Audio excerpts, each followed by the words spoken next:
প্রধানমন্ত্রীর মন্তব্য প্রত্যাহারের দাবিতে ঢাকা বিশ্ববিদ্যালয়ে রাজু ভাস্কর্যের সামনে কোটা সংস্কার আন্দোলনকারীদের অবস্থান। ঢাকার বাইরেও ক্যাম্পাসে ক্যাম্পাসে বিক্ষোভ।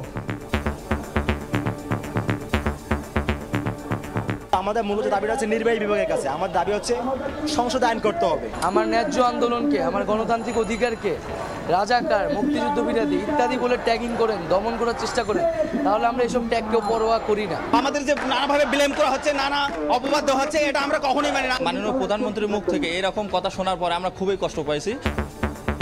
ইতিহাস জানে না বলেই এখনকার শিক্ষার্থীরা নিজেকে রাজাকার বলতে দ্বিধা করছে না, বললেন প্রধানমন্ত্রী। দুর্ভাগ্য যে যখন শুনি সে মেয়েরাও স্লোগান দেয়, এটা কোন দেশে আমরা আছে, এরা কি চেতনায় বিশ্বাস করে, কি শিক্ষা তারা নিল। রাস্তায় লাশ পড়ে থাকে এরা দেখেনি, তাই নিজেদের রাজাকার বলতে তাদের লজ্জা হয় না। দেখছিলেন প্রধান শিরোনাম। দুপুরের সময় সঙ্গে আছি আমি ওমর ইনান। এবার অন্যান্য শীর্ষ সংবাদ।